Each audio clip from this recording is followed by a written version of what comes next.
Lamig! Oo. Oh, no. Lamig. Patalo po kayo. Oh, kasi I just wanted to check on you and Nono. Gusto ko rin mag-apologize sa ginawa ni Joanna.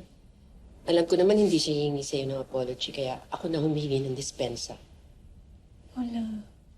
Hindi niyo po kailangan mag-sorry. Wala na po sa akin yan. Sa totoo lang po, mas dapat nga po ako magpasalamat sa inyo. Dahil kung di po dahil sa inyo, mabas ang katotohanan. Nung sinabi mo sa akin na ninakawan ka ng idea ni Joanna, nagduda na talaga ako. But I still wanted to give her the benefit of the doubt. Huli na kasi nung narealize ko yung tungkol dun sa kwento sa kaserola. Kaya nung malaman ko, pinaimbestigan ko.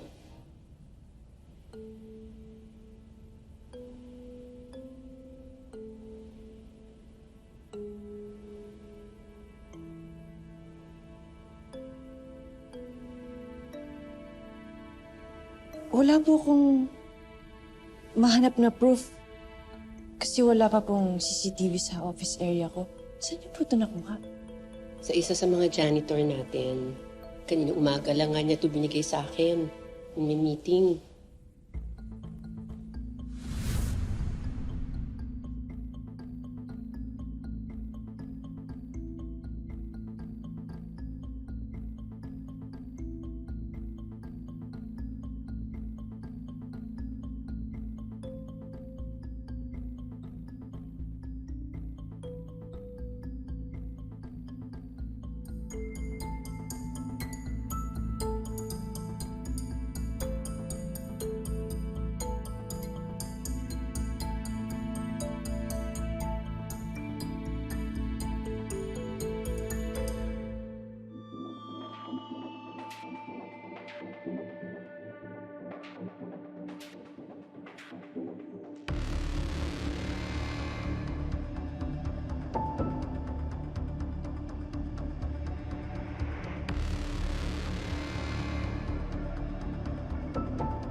Ayaw niya talagang ilabas yung video kasi hindi naman daw siya sigurado na ginawa nga ito ni Joanna.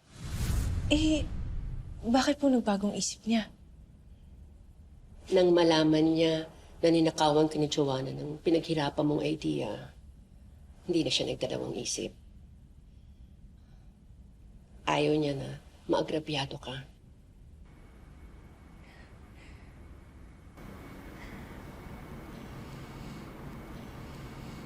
Dahil yan sa kabutihan mo, Ina. Dahil maganda ang pagtrato mo sa mga empleyado natin, sila na mismo ang proprotekta sa'yo.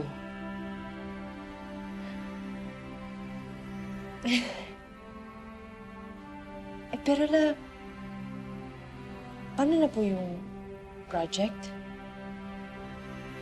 Yan pang isang dahilan kung bakit ako nandito. Ikaw na ang in charge dun sa project.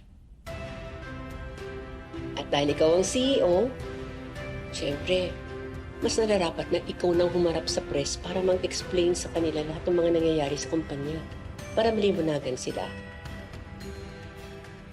Po?